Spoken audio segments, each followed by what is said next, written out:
throughout the group stage and was relatively successful. Sometimes he had some real bad misses where he just didn't do anything. Yeah, but a lot of games it seemed like a powerful hero. The very tanky offlaners have been really popular. They actually make your game a lot easier when these offlaners can just stand in front with this medallion, this Vlad's, these phase boots, and they can kind of tank all these spells. You kind of see what's going on in the team fight before your squishier guys go in. That's why Shadow Demon has been so good, because he halves these tanky heroes HP with the Soul Catcher. But they've got both on their side, so unless Secret has a good way of stopping this Tidehunter from being a frontliner, they're going to have to be really careful about the way they poke around him. For a long time, heroes like Tide, I think we're kind of blown under the radar, mostly, in my opinion, because of heroes like Outworld Devourer that were especially popular 2-3 months ago that kind of just eat you alive if you try to tank, like PBD said. And when certain meta heroes get nerfed or become not so popular anymore, all of a sudden these heroes that were hard countered by them become first roundable or second, like third pickable like this.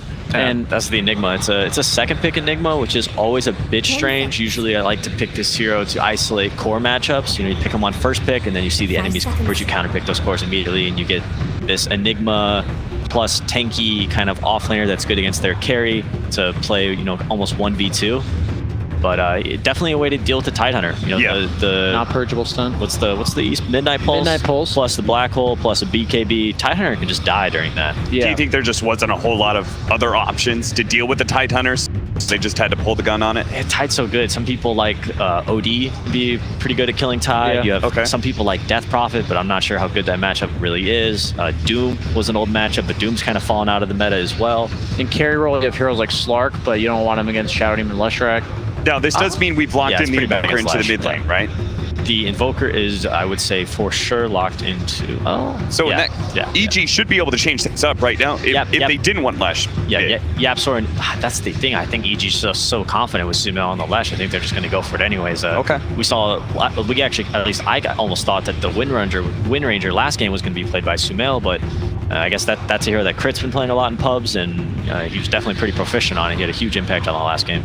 I think when you're high-skilled, Leshrac is one of the most straightforward heroes to play in all of Dota. Naturally clears waves, wants to participate with just 1 or 2 items, kills towers. It just requires a setup, and all of a sudden he's got a really powerful stun. And Sumail that's what won him TI5, right? Sumail and Maybe are probably the 2 best Lesh players at this tournament, and they both just come at you. You got to deal with them. So Secret had a Tide problem. They thought Enigma with that Black Hole can't cleanse it off. EG, they need an Enigma counter, and is that going to be the Rubik? Is that good enough for him? Try to get their own Enigma. Yeah, it's okay. It's okay. Rubik it's tough, This is still a good Rubik game. He's got a lot of great spells to steal, and the instant lift will make these heroes have a hard time. Another hero to be able to set up the Leshrac for success. Telekinesis. 5 seconds. Yeah, no doubt. They have a lot of setup for Leshrac. I think the Invoker mid lane is a great response to this Leshrac. He would probably just go Exort, just play on long range, and just have tons of damage. So when this Lesh goes in, he has a save through Shadow Demon, which is nice, but he will, be susceptible to just getting blown up by this Shaker Invoker combo. This game's going to come down to a lot who gets the initiation. I think Tides don't generally like to build Blink, but I kind of have a hard time envisioning him walking into fights this game. Sometimes we've seen Tides go something even as short as like Medallion into Blink. Are they gonna ban the Arteezy Sven? What do you think's coming for they definitely need a hero that just consumes the jungle, right? You have Leshrac and Tide, both heroes want to play lanes. And I think if Evil Geniuses has a hero, I think Spectre would have been nice, because that's a hero that can play off map and primarily jungle while still being able to participate in fights. I think EG kind of needs a guy to go in and stun. That's what I was thinking, like Sven, Wraith. I like the Sven suggestion just because it's another frontliner. I feel like whenever you have your Tide just being your only frontliner, you're not going to get good Ravage. He can die this game, no doubt. Like, you just Black Hole this guy. Maybe Crit steals it on the Rubik, but if the Tide doesn't get Ravage off, it's not good. And we talked about EG kind of being a little bit predictable, but this is their bread and butter. This is Arteezy's one of his go-to heroes besides the Lifestealer. Sven, I think, would say. What about a Morphling? Have they banned it? I think this looks like a pretty nice Morphling game. I don't know. Nisha does play a fantastic Morphling, but that hero has been nerfed quite a lot, and his attribute shift being so low in the early game has definitely reduced his effect. Yeah, I was just thinking because you have the Shaker, maybe it's a viable last pick.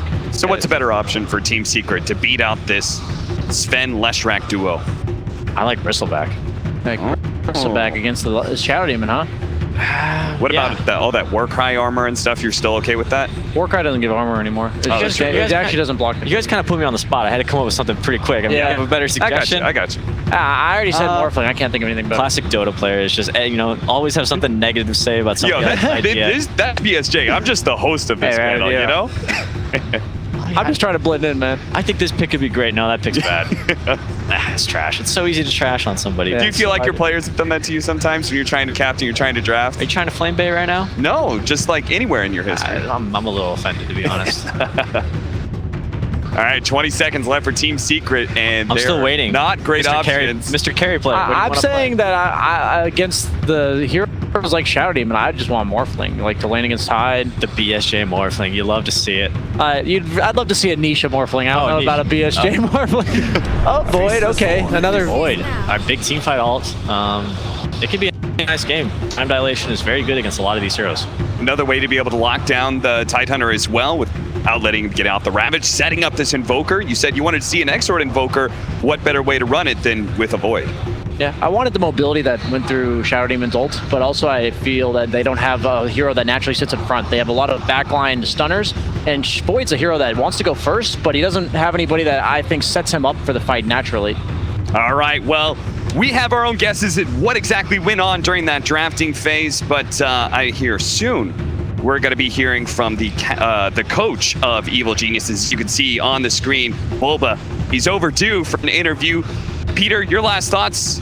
You siding with Evil Geniuses here? You think that the last pick from Secret just wasn't good enough? It's close to call. I do think that Void is a little bit lackluster. I would say if S4 can get off some good Ravages, I think they can get this game. I think they got the counter initiation, but who stands up front for Secret? I think EG's going to have easy targets to pick off. Start fights with his Sven.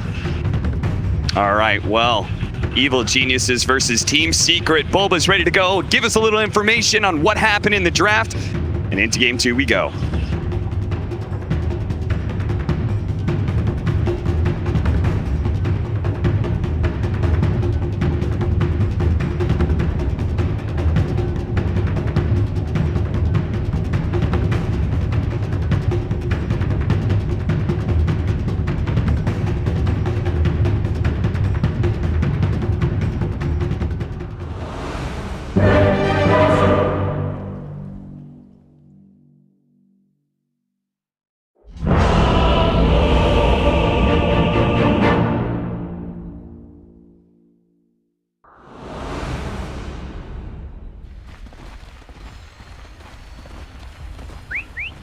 Thank you so much, Casey. And yes, Bulba says cast your spells better, team fight better, play Dota better. It's so simple. That goes for you guys out there as well. But Trent, game number 2 on the line in this amazing series. Yeah, they go for the Void It's crazy. The end. I mean, degrees of separation between Puppey and Cinderin. All right, we got Puppey to Yapsor, Yapsor to Cinderin, and Cinderin, of course, the famous double bubble strats. Oh, right. It's only a 2 degrees number. Personally, I'd want to be several more numbers away from Cinderin's strategies, but Secret are gonna opt for it. They've got the black hole, they've got the chronosphere, and that carried him through an entire season of Dota.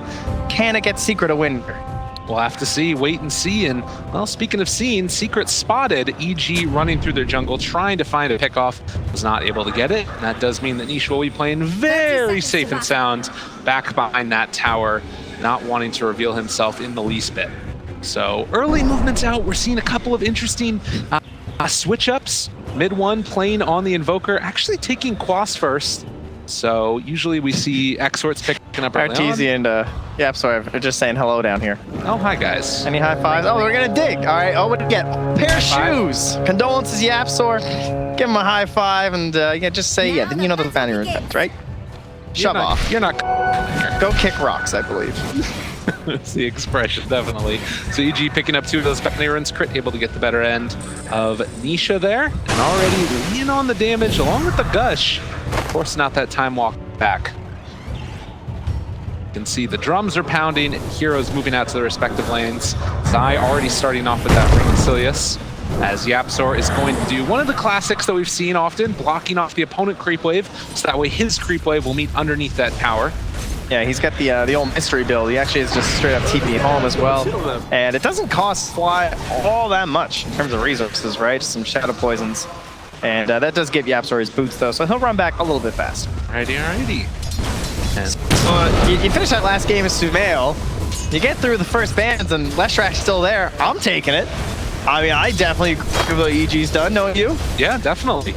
He looked fabulous on it, and already playing off against mid one on the Invoker, is taking that boss early and using this cold snap just to try and harass and mess Sumail's last hitting potential.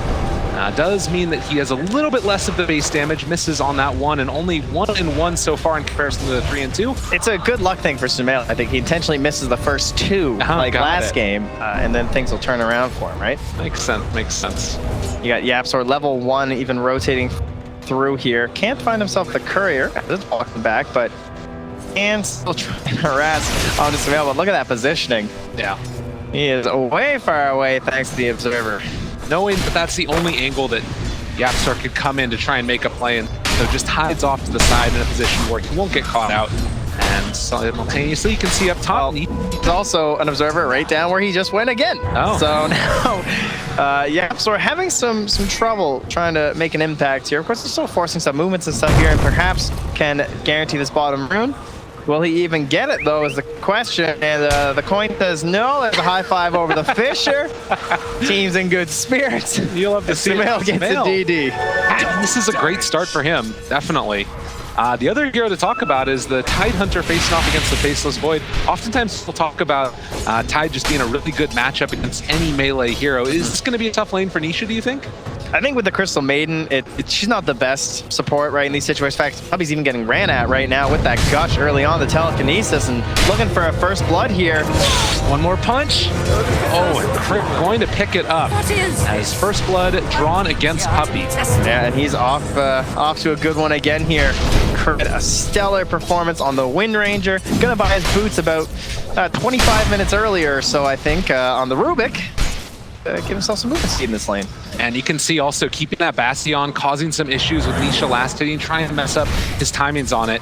Always very frustrating to try and play against this as the Faceless Void. Meanwhile, YapzOr again making this move. Fly is just shadowing him this entire time though, and knows his movement because of that ward place down. And Puppy again underneath the tower. S4 is just gonna chase him down, he's dead again. 2 quick kills for Crit. Yeah, you're not getting a lot of help out of your face. I mean, the guys had to go 2 points on the time walk as well. Doesn't have that nice free lane where you're just skilling up the dash and playing aggressive. Nisha, we haven't seen him struggle all too much this season. This guy has been the epitome of just like the perfect player. Seems to always give you a stand-up performance. Not even a stable carry. The guy is just absolutely electric in every performance throughout the year. But he had a couple rough ones. Last game, he still had a good time. Obviously couldn't carry it through. He had some rough games on the Arc Warden during the group stage, and now this isn't really shaping up to be a great start for him. Even with like good lasses and stuff, it still looks kind of stressful to me. Yeah, definitely. He has to worry about the Disruption and the Chronosphere. He's worried about the Ravage. He's worried about Rubik, who's going to have a great range at this rate if he gets his Arcane Boots into his 8th cleanse early.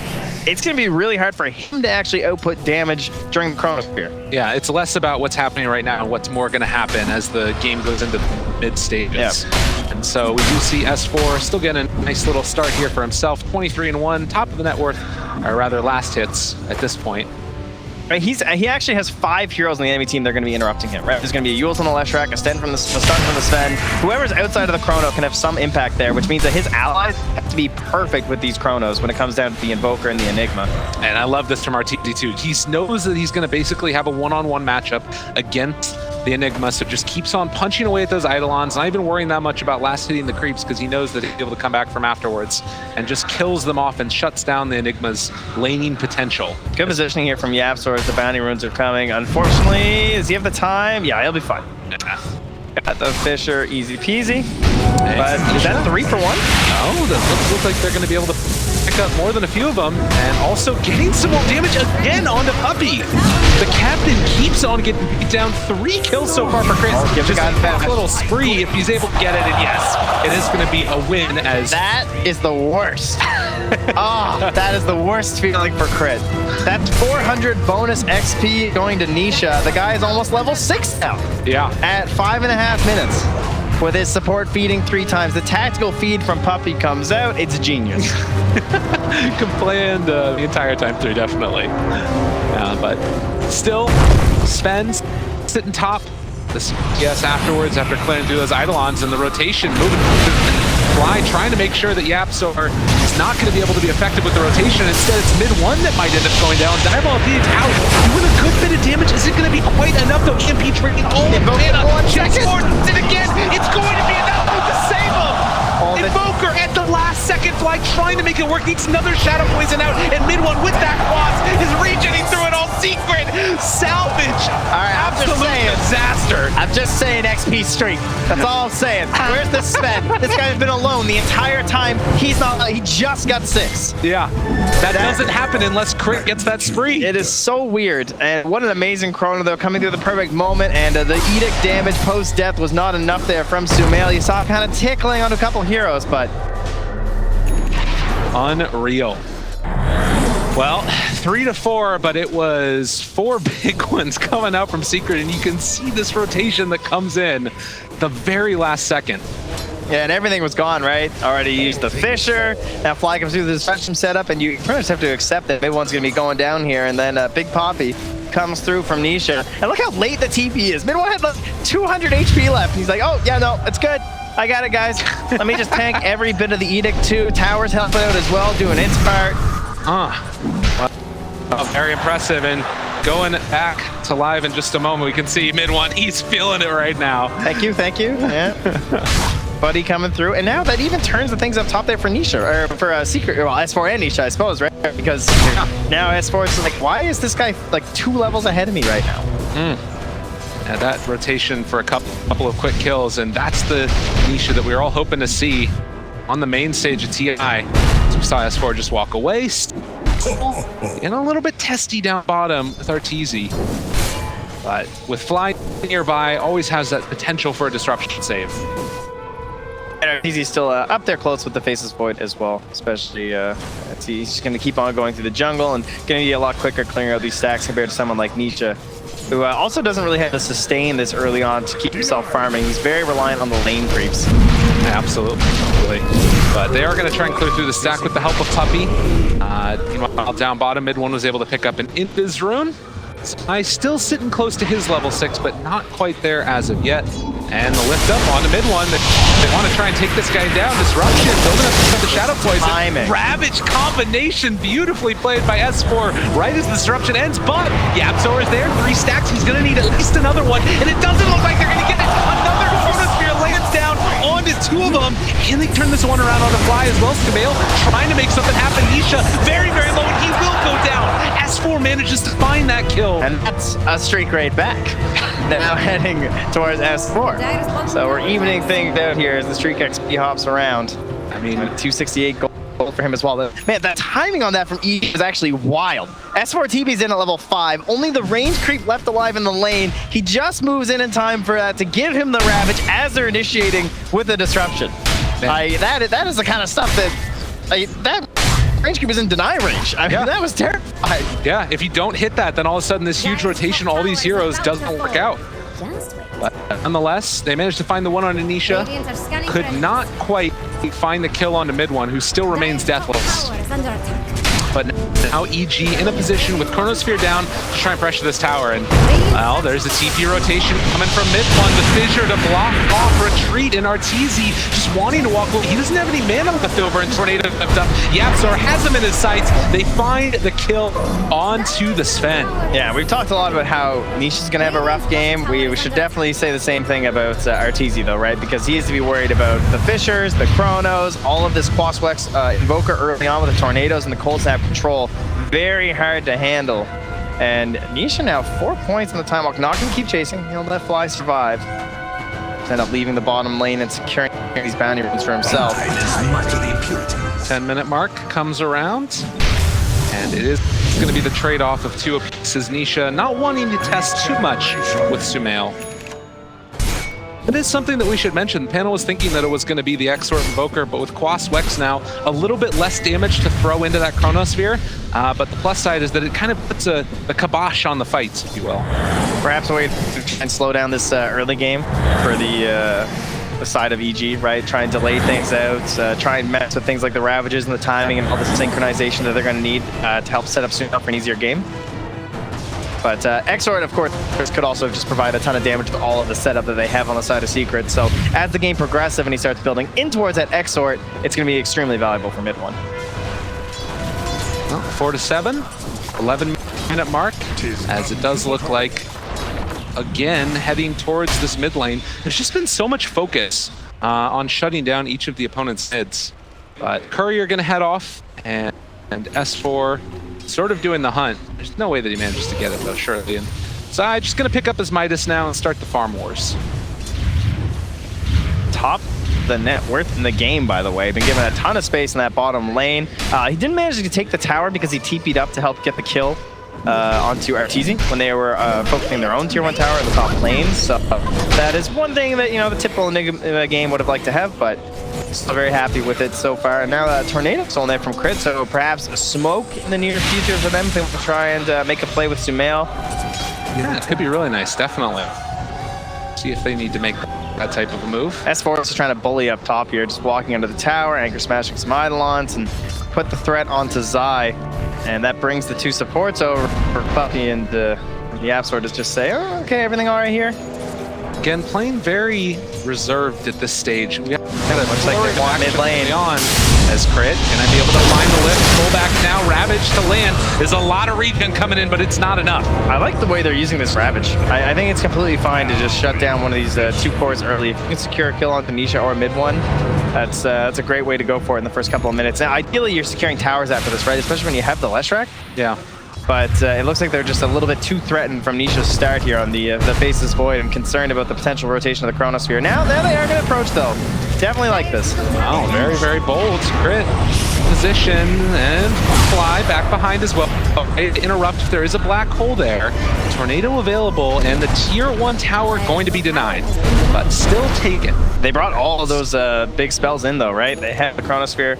They have the black hole, so EG able to force rotations and still get out with the tower in hand. Not, of course, still good for Secret, but space being denied away here from Team Secret. Yeah, and that Tornado's super valuable to steal. Just to interrupt all these engagements. Nisha building towards the Maelstrom next, it looks like, and it seems that Secret want to make a move themselves. Yeah, the classic 12 to 14 minutes, right? This seems to happen in most games we've been casting here at TI, is that each team reads exactly what the other one's doing, and they both smoke to the top lane or the bottom lane, and it's just, yeah, I'm taking your tier 1, you're taking mine. We agreed to trade off. Yeah. Well, and then it opens up the jungle, you can go farm, and finish it basically simultaneous Puppey moments. is so slow. Yeah. He went the double bracer. Oh He does God. have the boot gold now, so they'll be bringing those out. But Crystal Maiden, 279. It's a hard life these days. Yeah, man. This is the all for my team. Just get my aura, make it happen. Bottom lane, Nisha. Sticking around. S4 is there, and they'll be able to force him back. Still 30 seconds until Ravage. Yeah, Nisha playing scared, right? He's kind of baiting here. He's going to rotate back around to the top of the stairs. Like, oh, why would he time walk away if he has friends nearby? That doesn't sound like a good idea. Yeah. They do have Radiant Vision up on the hill, though. Thank you. That's exactly what he sounds like, actually. So, I mean, right now, it's S4 baiting. Yeah. And they're going in for it. Still 15 seconds away. The disruption, great combo. Puppey going to be interrupted in his ulti as well. Very well played here as they steal Freezing Field, and Puppey just going to hit the deck. And they actually didn't have Ravage. That's crazy. Secret now, of course, having the perfect timing. Oh, he's thinking about it. Ooh. Doesn't decide to go for the Ravage. Probably for the best. Yeah. Unlikely you're going to get the follow-up kill by yourself, because his friends are still here, but Yapsor bails. Yeah. Doesn't want to take this fight anymore. Too worried about additional heroes. They had all that vision inside, so saw there were extra numbers. But now it's 15 minutes. You got to press forward if you're EG. You say, you know, Puppey's dead. They're scared. Let's get that battery and fly just up there. Moving in for a death. Oh, God, they're there. Trying to interrupt. Can they get to deny the bounty? It's not going to happen, but mid one already throwing out an EMP combo. Yule Sepul a dodge. And EG going to now try and assault the tier 1 tower, it looks like. Nisha did get the top bounty at the very least. There's actually one more lurking there if he wants to try and go for it. If he reads the situation, he's going to see a lot of EG heroes on that bottom lane, but Sumail not revealing. Could think that he's there. And the line drawn now from Fly saying push out the top and the mid lane. And they're not going to care about bottom. All right. They're done. They're going to leave their vision. That's going to try and set them up for the next fight. As far as tower goes, it's one of the least important ones in the game, that Yep. bottom dire tier 1. And they got the banner too. So perfect stuff there from EG. Another strong start. A 1K lead. Nothing insurmountable, of course, at this point in the match. Well, so at this point, do you feel like there's one team that's maybe a little bit in a better position if it does start to go late? Bobo was obviously saying that he felt like this was a game that was going to go into the late stages. Are you worried at all? Oh? No, I mean, they both have amazing late game tools, right? There's no question. We'll have to see if YapzOr can figure this out here. Things very close to the tree line here. EG had that ward as well, so they knew that YapzOr was coming in. Yeah. Looks like they're just going to try and retreat, although Playing some Tornado. peekaboo. Ooh, that was close. I mean, what do we got for our supports, right? We have a big save from Fly, the disruption. And then you have the ultimate, like, position 4 turnaround heroes of the Rubik and the Earthshaker. Very similar. Big reason why these two always come out at TI, right? It's hard to beat these two in terms of that, like, instant, I'm turning this fight around, I'm winning this for my team out of the support role. Crit, of course, still waiting to use that freezing field as well. Maybe gonna goad his team into a smoke before he runs out on. Or at least go farm some neutrals. That's another great way to use it. Definitely. Stack these two camps right now, 17-minute mark, get yourself some gold. Let's get a blink, baby. Make it happen. And they have been using the Ravage pretty continually to try and go for a kill on the mid one, but not an easy kill. YapzOr right behind. These teams are actually so similar in this game, right? Like, it's crazy. Like, there's going to be BKB concerns for the Invoker as well as the Leshrac. You've got that instant, like, the first 20 seconds of the fight, or not even, the first 5 seconds of the fight are so stupidly important for Sven and Void. Yeah. You know? It has to be perfect. It has to be the stun and all the damage. It has to be the chrono, all the damage, the perfect setup. I got to get the guy who's got the save on the back line. It's so many big brain plays coming out here, and it should be a real treat here. The longer it stays even, the more excited I get, frankly. And now the Fissure actually going to block off mid one for them. Can they find the tech split earth afterwards? And they will be able to.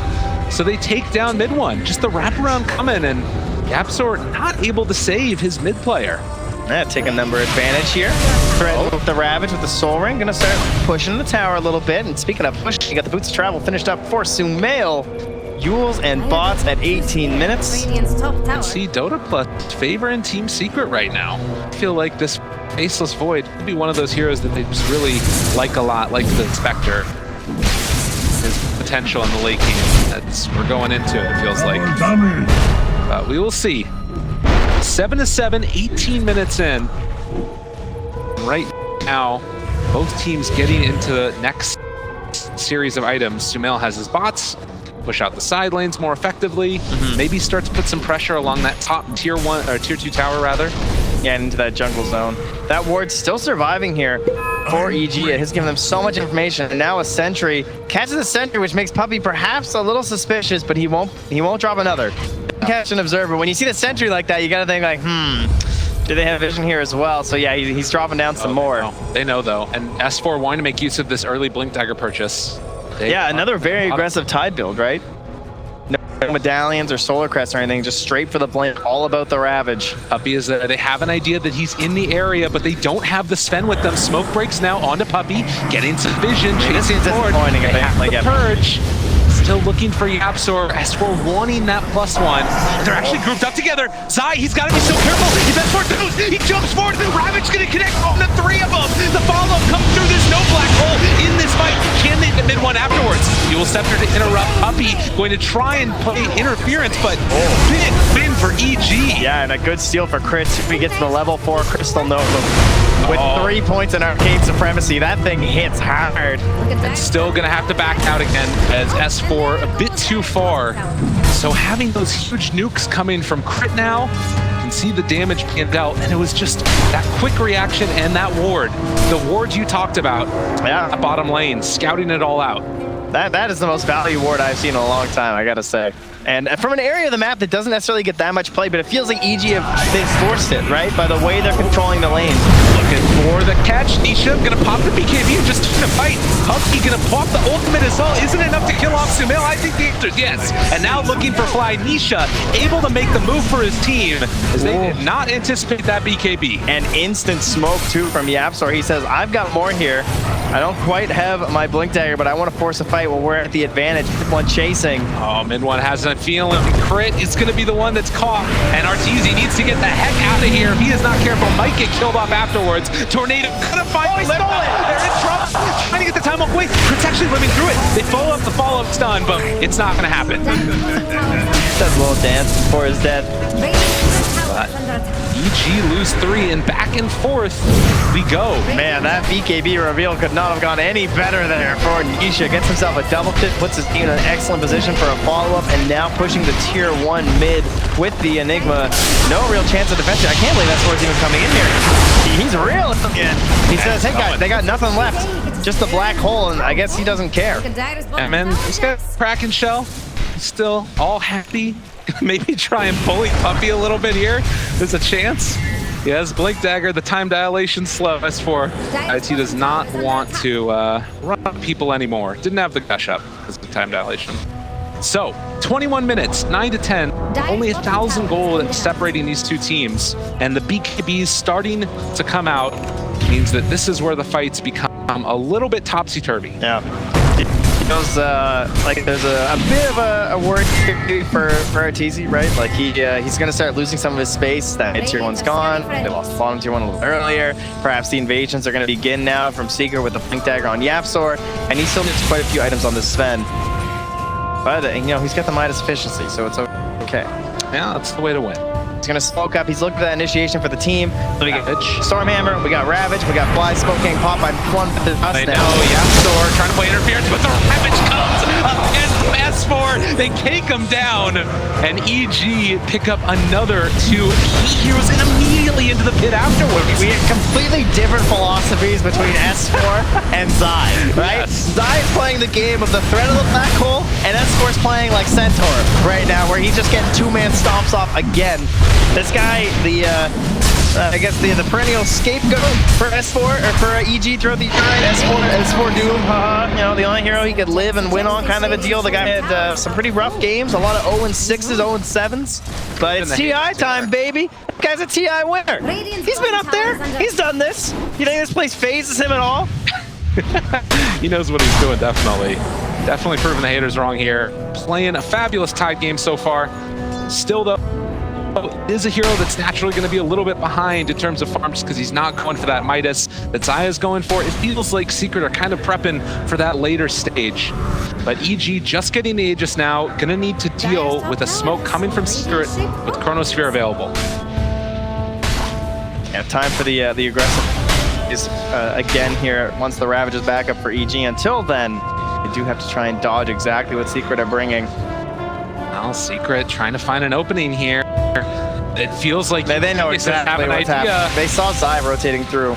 Gotta be careful. They're baiting one. They realize that Crit's in the area too, as well as Fly jumps forward, and Arteezy able to get off to the other side. They only find one in the Chronosphere. That's not good enough, ladies and gents. And now Nisha trying to find that one kill. They have an Echo Slam afterwards if they want to use it. Zai also looking for that opening with the black hole. He has the blink. Can they find the opening? It's not going to be there. Delta Split, get the heck out of dodge. Sumail still living through this one. They've only lost the Shadow Demon so far, and Nisha just trying to run away. And Secret have to escape. They got to get the heck out of here. Again, on to 2. Can they turn this one? Yapso falls. And meanwhile, up to the side, S4 just runs away. They dodged it all. At the very least, they did manage to save Nisha there. I thought he was going to go down. Get ourselves a support for support. But I think it was the Frostbite that came through and interrupted the follow-up there from Sumail. So Puppy with the big save.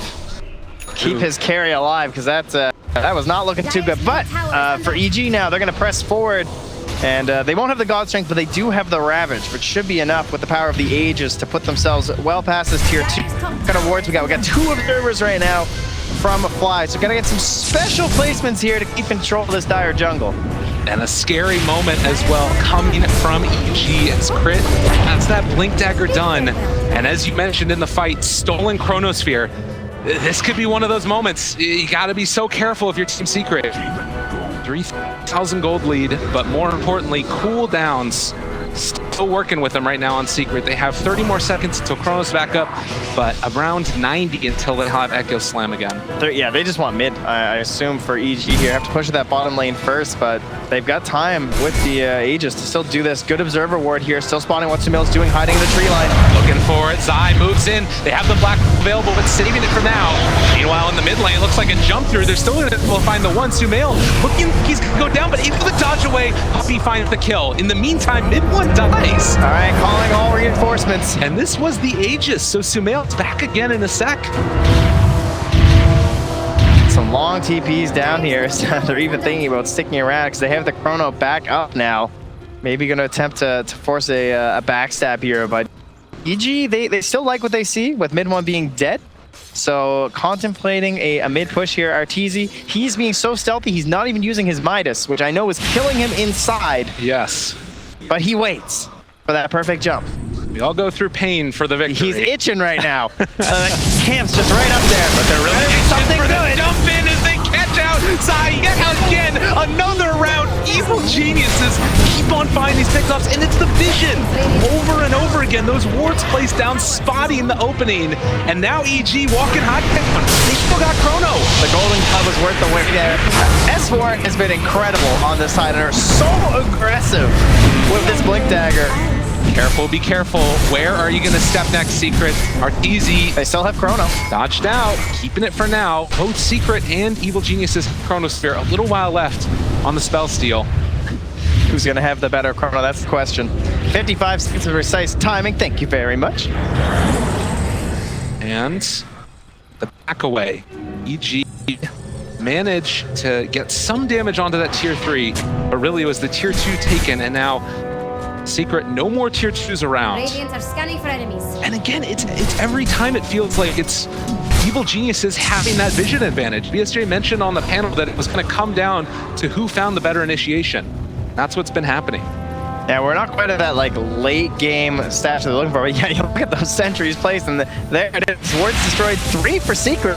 Only 1 so far from EG, but at least they have the confidence of where to move, right? Because they know there's no observers when you're dropping that many sentries. Absolutely. Well, BKB. Speaking of which, they're walking right under an observer, and they're being picked out here. So Secret looking for that big play, but there's an observer sentry combo also spotted that Evoker in the mid lane.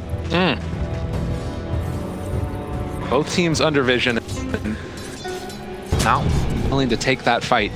But it's all come to the tune of a 5,000 gold lead right now for EG. I can't believe S4 hasn't died with the way he's played too. It's been insane. Yeah, definitely my MVP so far in this one. I had a spectacular game last one as well on the Centaur War Runner. But he's just the driving force right now. He's walking, he's marching towards that tier 3 tower, and he's saying, team, tell me if there's a fight. I got Ravage in 25. Sumail. Looks like it could be. Gotta be ever so careful. The wraparound could come, although they don't have Nisha with them right now. So Nisha Radiant's top tower. going to come on back. Puppey realizing I need to deal with the creep wave that's pushing into the bottom lane, and simultaneously ZRTZ move up towards the top lane and push that one off of their tier 2 tower. Yeah, this is a prep for rush time, right? You got the bottom lane way far out if you're EG. So you want to get that mid lane, that top lane, you want to get some wards in the dire jungle, and you want to get yourself all ready and raring to go for the big guy. God, it's got to be said again though, the problem right now in this Secret game is feeling like mid one. You know, right now only 200 gold ahead of Crit on his Rubik. It has been a very tough game for this Quaswex Invoker. Yeah, you don't get a lot of ways to farm as the Quaswex Invoker other than kills, right? And the team fights have not been going their way. He is creating opportunities for someone like Zai, kind of similar to last time too, right? Unfortunately, at least for EG this time, the Enigma is not going to drop off a cliff like the Ench did. So, yes. I mean, that does matter if Zai has the R button bound, but eventually that black hole will be coming into play. And we can see that Secret dodging away from fighting until that Chronosphere wears off, which it now at this point has. So EG no longer with that competitive advantage in the next fight. But the downside is that the Rubik is also as farmed as your Invoker. Yeah, and he's been like, he's the reason why, of course. You know, we're giving Zai a hard time, but he knows he can't black hole unless he either sees the spell steal or he catches the Rubik inside. And then once the Aghanim comes out, well, then you have to get the Rubik or that's it. Yes. He is actually close to that Lincoln though, so he'll have himself at least some option there with the BKB. He will have the potential. They'll have to go for the purge into the steal. You saw there the stats from Crit momentarily, and one of the ones that highlight again is camp stack. That was one you were pointing out in the last game. Yeah, geez, it was 23 camp stacked by EG in the previous match compared to the 5 of Secret. Of course, it made a little bit of sense. You've got a Sven and a Leshrac, but still, they are materializing gold. They have perfected alchemy with the Alchemist Band. So EG just very on today as they take the field. Spoke up right now. S4 again, they spot out Zai. Could be the man that they want to jump on. Roche, 2.5 minutes before it's going to respawn. Scouting Sunstrike there from mid one just to ensure that nothing Together, the jump for it. S4, he finds the ball again. They can't. The follow-up coming though. Nisha's already there. He's trying to take that one. He wants to kill off Grit so he can get a black hole afterwards. The turnaround coming from Zai. Here they come all in the direction of it. Puppy chasing Arteezy. He pops the BKB, runs to fight, catches out Nisha. Can they kill him off in time? Yeah, throw with the headbutt slam. The second turnaround. Give him the okie doke. And Secret still seeing if they can find Sumail, but they're not going to be able to. With all those heroes dead so quickly and all the ultis used, the big win is that the thing that's crazy is there's no Roche even. That Yule from Sumail to stop the fall of damage as well, though. Absolutely huge to make sure that he wouldn't go down. But big stuff there from Team Secret. They finally find a fight. They get the big pick off that they needed with that chrono. You saw him just instantly like, there he is. There's the Rubik and Zai. Breathes a massive sigh of relief. He does 4,500 damage on the Enigma and then 5,017 on the Faceless Void there from Nisha, as you saw. Dude, and the buybacks came so there quick. you go. You talk about the double bubble, it's just back and forth and back and forth. Big team fight ultis, killing off Look, I mean, that's how good it is, guys. The double bubble, Cinder would win with this. It's extremely strong. Sorry, it's too easy at this point. It's too easy. Absolutely. And I'm not sure, but it looked like Zai might not have gotten his BKB off at the start of that one, possibly, which caused some of the turnarounds. All right, now again, how hard is that, right? I mean, everyone's going to be taking a moment because that was a lot of spells cast. We got some big cooldowns, and so we're going to be waiting for a while. And still no chance for the Roche because of the long respawn time. Like, if that happened immediately afterwards and Roche respawns, like, Secret could go in and steal it away. But not the case this time. Butterfly completed for the Void. Yeah, he is very scary. You saw how much damage he was outputting there. Tends to be a very magic damage based hero because of the bash, but in a like Maelstrom builder, but now that Butterfly is going to help with the pure right clicks too. Of course, just amplifying everything with the attack speed. 33 minutes in, and again, S4 doesn't have the Ravage this time. Nisha up on the low ground, starts to find him, gets the lift up though for the turnaround Sunstrike. It's not there. He has Chronosphere, but he just didn't use it. And now Chase Ford finds the second round of it. They group up. Nisha only able to find one, but it might be a good enough one at that. But the disruption coming from Fly, saving his buddy life. Need to get the heck out of there. Sumail gets the Yule Scepter lift up, still lives through it, and a Puppy is the one who's going to get caught. And that Chronosphere was not good enough. Ravage is now back up. Jason forward Arteezy finds one. The Ravage and the interrupt, and now the follow. They've got Nisha for the Maleficent. They can't kill him off in time before he's able to get the jump away. EG fucking free. Team Secret tried to thread the needle there because they knew that Ravage wouldn't be up, right? They're just checking the cooldowns. They're like, let me see, Ravage, 150. We got Faces Boy, the Chrono, 120. It was there. It was ready a 30-second window. But when you try and do things so like surgical like that for Secret and you fail, it's going to be very, very painful. And like you said, it's that initiation. You fully committed to the fight, and by that time, it takes you those 30 seconds to get away afterwards. And that does leave open now another Aegis going into the hands of Sumail. Well, they do have the black hole back, of course, for Zai. It wasn't ready for that team fight. That's another thing about trying to throw that needle. So they were completely reliant there. As you can see, the end of that fight, another unbelievable Ravage here from S4. The start of the fight, when they first done Nisha, they didn't have enough lockdown. Not enough allies nearby to try and get that kill. But in that moment, yeah, Fly. Woo! Let's go, he says. We're back. We got the Aegis. We got the cheese. On to the march to the high ground once again. Dude, part of it is that it's like, you know, obviously a really good tied game. But the part of the thing, too, is S4 is just putting the team on his back right now. He's playing fearless, 100% right now. That's what you got to do. And Sumail, I think we're watching a replay here because he just finished his Shivas, 35 minutes in, and the guy's got the same stuff going on here. He is terrifying. The only thing he's missing is the level 25 for those Diabolic Edict explosions. And now if he gets stuck inside a Chrono with someone like Crit, if you're going to be focusing on Crit the whole time, you're going to be taking a lot of damage if you manage to get a 25. Well, the panel was talking about Leshrac at TI5, that had one particular ending, if you all recall. Oh, he was there. He was there. That guy was there. Sumail guy? Yeah. Yeah. Do not want to keep on giving him lesh, it feels like. Yeah, Crit thought that was funny. Crit appreciates my humor. Thank you, buddy. I appreciate it. Ravage, 25 seconds away. Yeah, well, that's another window here where they do have the edge in the ultimates from Team Secret. A little bit down in the net worth, though. Point up before mid one, still just on the struggle bus here. Again, needing to get into those items. At this point, he does have the Aghanim's Cold Snap talent, but only level 16. And Nisha's walking by him at 24 right now. He's the third lowest level in the game. Oh. Goodness. That's like last game, right? True. Crit was out-leveling him before, and he's out-leveling him again. The Grand Magus feeding the Invoke. The smoke up. They have an inkling that somebody might be heading up top, and guess who it is? Mid one, trying to create some space for his team. Sumail's hasted, he's running. Do they break on him? Sumail's off to the left. Meanwhile, Arteezy is going to realize that they're over there. It looks like they won't go for the fight. They all go away as S4 blinks in. Yeah, the Secret realize now. At the very least, mid one did stick around up top, so he'll go for the next wave. That one perhaps a little bit. Oh, okay. He goes from the out of range tornado. Yeah. Afterwards, sending out Forge Spirit, needing to play as safe as can be. Can't afford to lose anybody at this stage of the game. Oh, we're talking 25 though, and there's the big one. The plus 40 strength on the God strength now for Arteezy. Buyback status. Only the Enigma and the Crystal Maiden have it for Dire. That is terrifying. Nisha's super close. Yes. Okay. They all are super close, but you got to get that buyback before you take the fight. Need also almost 25. Before EG bring the fight as well.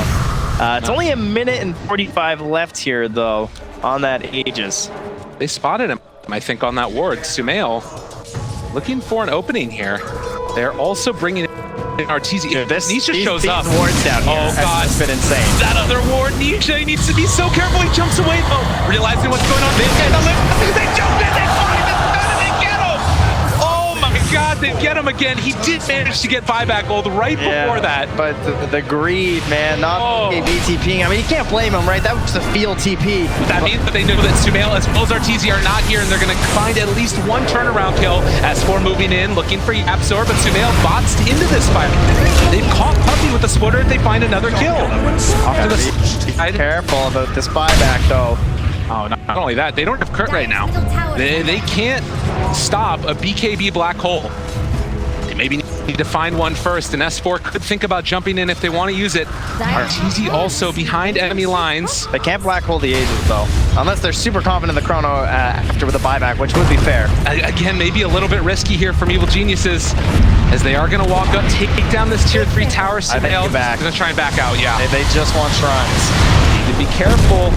And Zion not going to take the bait for the jump. So EG take down the tier 3 tower. That opens up these shrines to be taken as well. And if there is going to be a next Roche fight, EG should have the advantage with buybacks. Well, Fly with the beautiful wards again in the same spot. Two of the biggest moments in this match for EG to help give them this lead and drive them towards a potential 2-0 here. They've lost the edge of the Aegis now, though, as you hear it expire. Do gain a BKB now on S4. He's holding the cheese, probably going to pass it off to Sumail. As you can see, the open slot's still there, and S4 will be happy to tank it up with the BKB instead. Now up to a 67% win probability, according to Dota Plus. Dota Plus is feeling like it's going to be a 2-0. At this point, Secret needing to come up with an answer. 11,000 gold lead for EG. The Aghanim Scepter just completed for the Rubik. Those couple of huge team fights, the turning point in this one to try and move EG into you want to see something nasty? You just hover over that spell steal. I mean, that range. Yeah. How do you play around that? This is such a hard game. It's a freaking screen. Let me just click Lincoln's here. All right, we got a 13-second cooldown. Let me click Rubik. 2 seconds. Yeah. That doesn't seem like a very effective counter. This is going to be a problem. Unless they're able to find the Rubik. That has to be one of the ways to do this. Maybe even just chrono the Rubik and then you go black hole everybody else. That is completely fine at this point. Mid one, still scouting out for his team. TZ sending the Midas home, off to the farm. And this is a DD Under attack. rune spotted as well. Courier helping out there, sending it. Nice micro there. Midas has done its job. Will be sold now. Under attack. But look at this, Secret, they need to defend the top tower, or top set of backs. There's creeps in the base. All right, what kind of tools do we have here? Yeah, after he's working on a potential Aether Lens to just keep his stuns up. Big damage from Nisha. He wants it all in this team fight. No buyback. He is a one and done kind of hero in the Faceless Void. That's how he's going to treat. This means that he 100% has to get the chrono off before dying. You keep the buyback, you can play a little lax, you know what happens. It's not the worst thing, but He did take the backtrack cooldown instead of the ad. try to stay alive. Yeah, You know? everything stayed alive. But you do remember last game what happened. Nisha not being dissuaded from dying without buyback in the previous game, going for that play again. Just hopefully not the dying part. Yeah, there might be some time, depending on if they can get outside their base, if read the fact that EG is just spacing for the Aegis, especially with Sumail showing on the bot. And I guess the big key there is they feel like they have to all in for that Aegis play. And if they don't win the Aegis fight, you know, it's going to be really tough for them. And likewise, Yeah. you can't buy back and just TP in. Midone is so scared this game, but he can't even get farm, right? Like, he's running around invis, trying to push lanes for his team to keep them in this and create pressure on EG to make large rotations across the map. But he gets to hit 2 creeps, and now he's back ghost walking. Yeah. Like, it's not surprising he's only 2k ahead of crit. When he has to give this kind of a game, he's trying to give as much farm as he can over to Nisha, who's now time walking into the tree line down on the bottom. It's just so scary. Like, you've got such ridiculous damage coming from EG after a stun, and they just keep on getting stun locked and killed. Pick off after pick off, 22 to 16, 42 minutes in. Fly just said, hey guys, we can take that shrine. Yeah, let's do Just it. drew a little line. He's like, hey, it's some free gold there. Why open we can't allow a backstep to happen, right, if we end up going high ground. Still waiting for the Roche, and oh my goodness, that was a fast spawn. Very fast spawn. We'll see if they're spotted. Aghanim Scepter. Nisha has decided that he can solo kill Sumail if it's not obvious, because he's waiting. You know, he doesn't need any XP. He would like a little bit more gold for his buyback, but he is just completely hoping that Sumail will TP down here. Yeah, but likewise, EG, if you don't see Nisha farming out the creep waves, might give an inkling as to where he is. Cataclysm is the pickup. This could be one of the big defining factors here. The damage up to 350. I mean, that's all right, pure. Yeah. He'll definitely take it. He's not a full Exort Invoker. But likewise, who do you like this Aghanim Man. Scepter on for the Roche? What's Nisha's APM right now? It's probably not too high. 118. Oh my God, it's the lowest you're ever gonna see it. Well, you see there as well. Actually, Sumail, he TP'd back, realized he did. doesn't like it anymore. Yeah, He leaves. he saw it. He was like, I don't think so. So who do you like this Aghanim Scepter on? That Roche picked. That's a good question. Oh. We already got it on crit, right? Shadow hold that, Demon, I though. guess, sometimes can be all right. Oh, There's a smoke up looking for that opening. S4 could be the one that gets jumped on, but it would need a black hole, and then that opens up the Rubik to go for the steal play, and the panel is talking about it. This big frontliner that you can't get through the watermelon. It's too tough.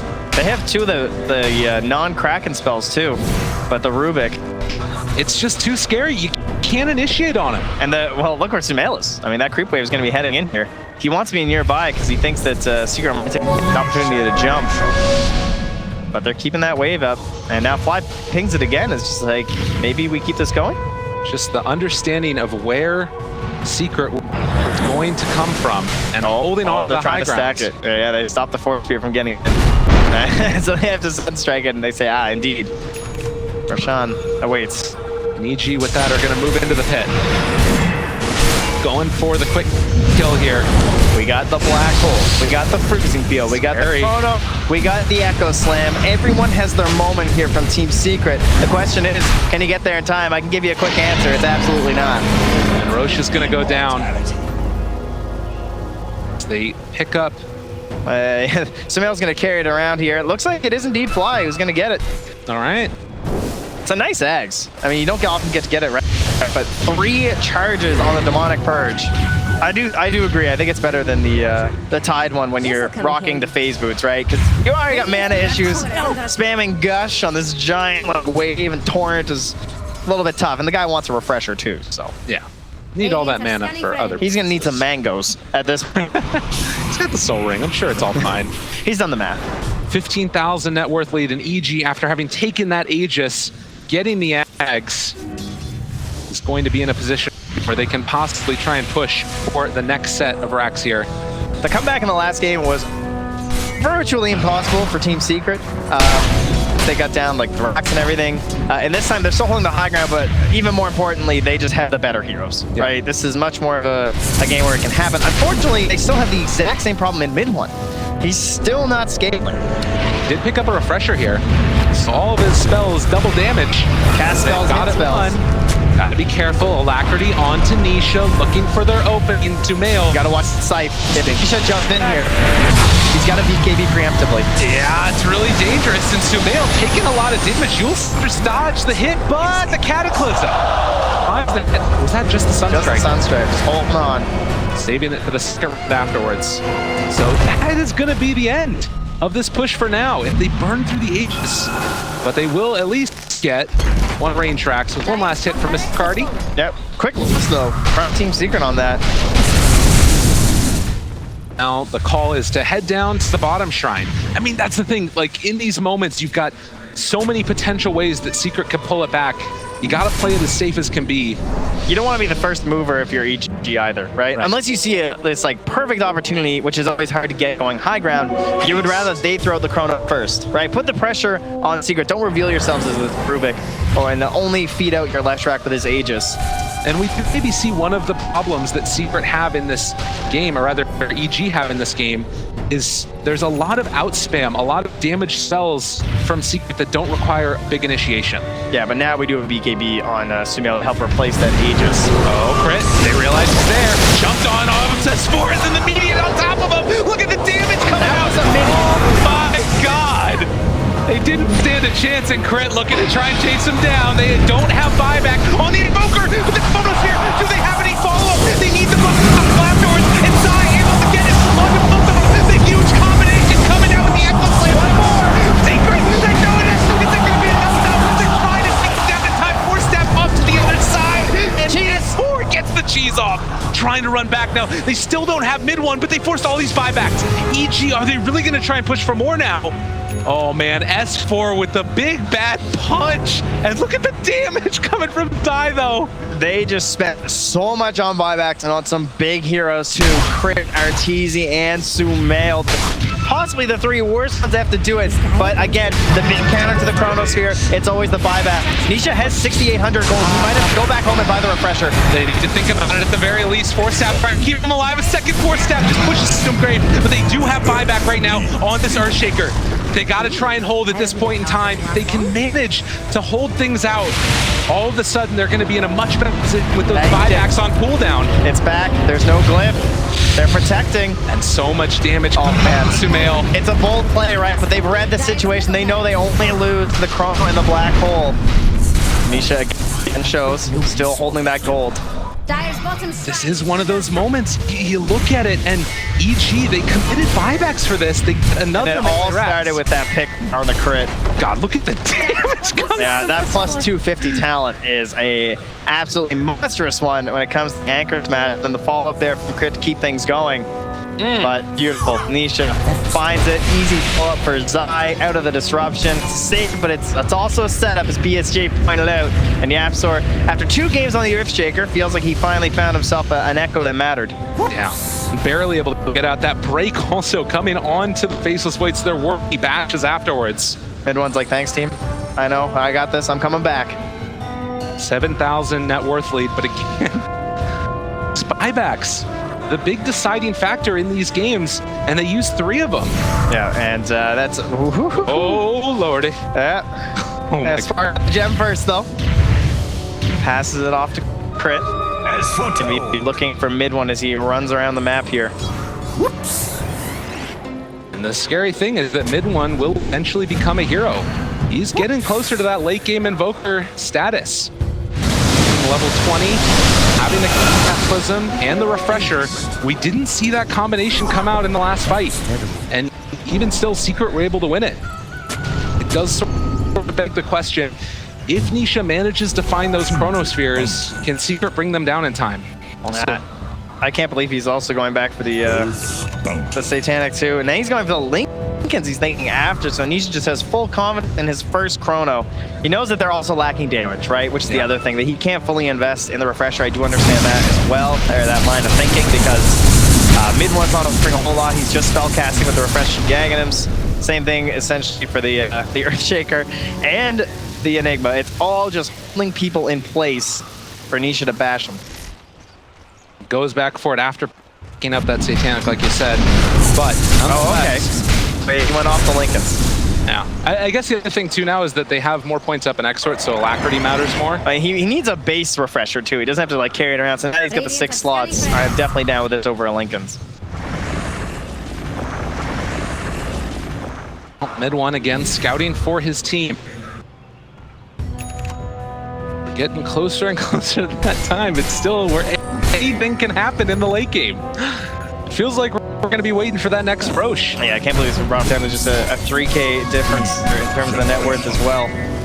Kind of getting some heroes topping out here, maybe trying to put it onto some of their allies. So you don't necessarily have RTZ hitting creeps or Sumail as well, right?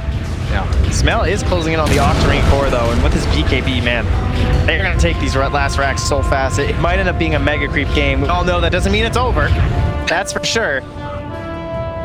Nisha now leading the charge here. They're going to some unusual spots. They're going to see an empty camp and say, oh, I wonder where they went next. They're playing detective here, tracking their way through on the hunt. Now they have a feeling. They drop down the ward up on the high ground. And the smoke still a decent amount of duration left. The Absol gonna be the one that picked up the DD actually. Observer sent a combo here from side of EG. That's gonna reveal Nisha once that smoke wears off. Yeah. So now they know where he's at. EG afterwards could go. Sunstrike was very, very correct. I wonder where they are. Yeah. So you can see EG playing very safe now. With no buyback on several of their heroes, does open up a large window. Midnight Pulse. I wonder where Enigma's damage. So much damage. Midnight Pulse and Black Hole is absolutely ridiculous. So moving into the pit, the Roche respawn time.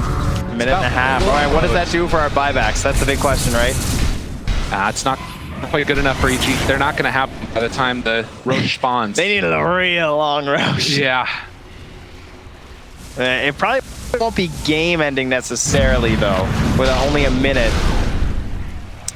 You get that Eidolon damage also, level 20 talent for Enigma. So if they do manage to push down a lane and get some damage onto the tower, it's going to be quite quick. Slide scanning with the illusions right now. Yeah. Waiting for those buybacks to be ready. Not wanting to put a step forward if they don't have to. Down just 1,000 gold lead. Man, Secret are looking at stone cold in the boot right now. I can tell you that. No feet are tapping. Everyone intently on the screen. It's just, you know, the second that one pixel appears, I might have to jump and cast my spell. Stoic in there. Both sides. EG now. Group together, mid one. The plus side of this Ghost Walk is that it's going to give you so much more potential to push out those side lanes without revealing yourself. Throwing those tornadoes consistently. Yeah, he is. Has been playing a bounty hunter that essentially doesn't feed in this game. I feel like Mid One has done despite being pretty low in the net worth and everything, he's done a good job of keeping these lanes in a good spot for Secret. It's one of those things that's a little bit thankless. But I think EG, without the Smoker running around and sacrificing himself, EG would probably have megas, if not the game by now. Constantly tornadoing, staying off the map, and it can be hard to keep track of that when he's never showing. Definitely. Everybody going for Aeon Discs now, knowing the potential. Yeah, it's a good, very, very good call. It's kind of the pseudo buyback in a way, right? Of just like, I can't be killed instantaneously. Yes. Got myself another chance in this fight. There's so much follow-up too that at the most you're hoping you just get 2 big spells for you. Scan. S4. I mean, there's bounty runs, but oh god. I mean, he can do what he wants, right? He's had an amazing game so far. Every step forward you take, it's closer to death. But Roche's respawns now. And those buybacks used earlier about to come off cooldown, all of them with the exception of Yapsor. Still about a minute away from his being done. And the crowd has been pretty loud for these two teams too, but they are just, they await like us. They can feel the tension. A lot of tension in those booths, a lot of stress, anxiety, and the big testament of what makes the top team is how do you deal with that? These moments. Well, we got a forward spirit and an illusion if you guys want a real team fight here. There it is. It's 2-on-1. They're battling it out with the forward spirit, trying to make the play. Oh, he lives! That was amazing. You can get some more of that. I love it. It's just TI. Yeah, that's true, right? It doesn't matter. Oh! And the deny on the damage. Oh! This spirit has done more than no. He just died. Oh, Yeah, it's goodness. okay. He denied the damage. It's fine. Fair enough. So 25 to 19 as we near the hour mark. This game Already? Phew. It's pretty crazy. It's been good. It has. That's a nice one. Question is, are we going to get him? That's a good point. Only time. Yeah, will do you tell. have a feeling? You know, it really feels like it could go either way. And at this stage, wondering if the double huge. I think the double ravage is Puppy. the double ravage is kind of scary for me. Jump, jump, jump. Finds it on to three. Bad at all. Is it going to be enough? No, they have the disruption. Able to keep him alive. S4 will go down, but Arteezy is the one to live. They buy back on the tide, and they just are going to back out now. The BKB used from the Sven, and now Nisha. Refresher used, but no mana for that Chronosphere afterwards. That is a bit of a problem. Luckily, he's got a Crystal Maiden. So Puppy pumping him back up, almost up to that 300. Just needs a little bit more for the time walk, and he's all good. And we're online. Second chrono ready to go. This is one of those moments. You take down S4, he buys back, and now another window. Where if you can take that huge team fight out of the game, gives Secret such a huge lead. S4 does not any wiggle room for himself, though. Just be very careful with the arcanes and everything. Just can't mess up, because he's also very close, right? With these anchor smashes and gushes, he could run into trouble. Definitely appreciate the fact that he's gotten rid of the phase boots, right? Because he needs it when he's gone for this. Refresher, very expensive in the mana department, only 1,100 on that Tidehunter. So just the double pop, just has to ensure he gets it. And Crit, the one to open up. Arteezy gonna get stunned. He's shooting towards that another Chronosphere, but S4 there with the Ravage. They show this one back around. They have the Chronosphere. And the second Refresher. Is it gonna be enough though? S4, he's trouble. He's all alone, trying to run away. And is he gonna be able to escape with the BKB wearing off? The answer is looking like maybe, possibly. The corner was stolen from Crit to turn it back around. And now the jump forward, they want to take down Crit, able to save his offlaner at the last second. That cost his buyback, but of course well worth it with S4 not having one. He is out of Ravage for 2 full minutes though, and you've got to think that Secret now should be able to take position here and get themselves around that Roche pit while they still hold the big black hole. Can you believe the turnaround in this game? Secret in the late game are making it happen. They force out, over the past couple of minutes, 4 buybacks They've from got Evil the big jump. Geniuses. I mean, Volvo knows that's what's it's going to come down to. And it's Secret in the late game. We're finding them. Nisha. Fantastic Chronos. He's got another one coming up here in 55 seconds. And of course, that Aegis. I imagine they give it to him. I could see an argument for Zai as well.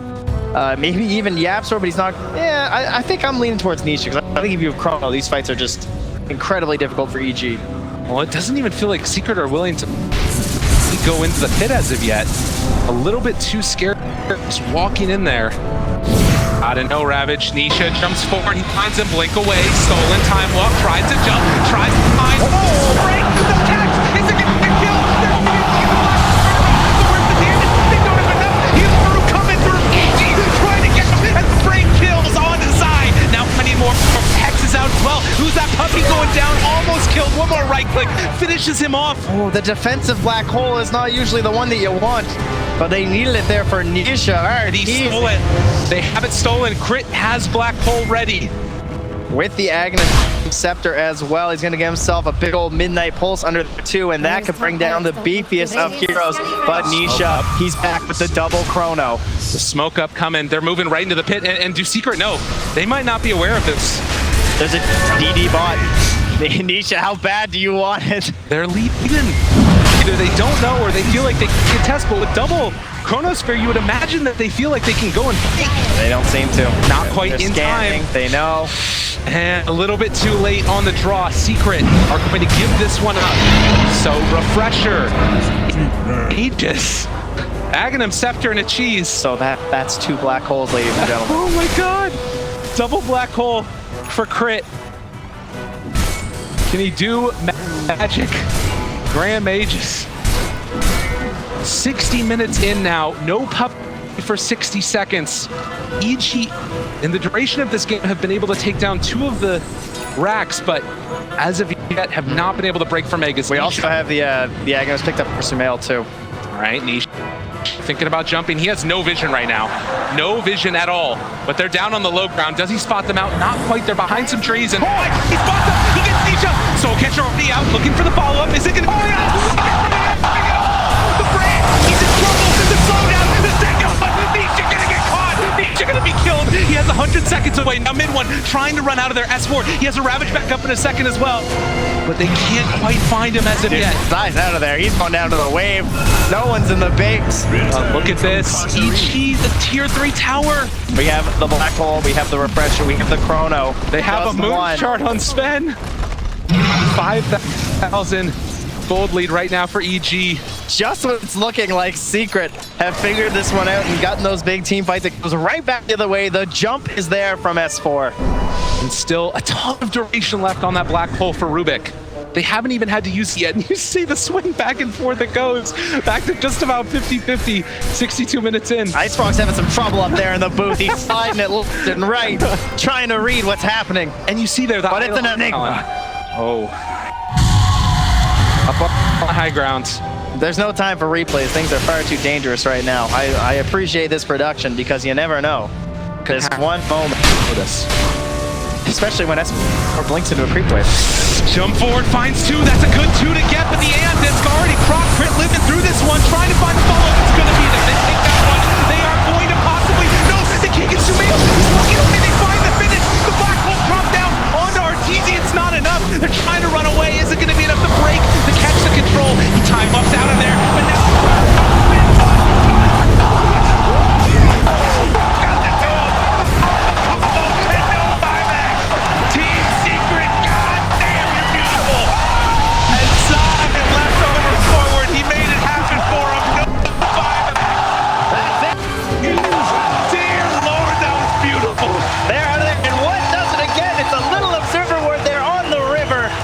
Nisha, that game-winning crow. It's one thing to catch your spell, but in order to do it, you gotta see the other guy.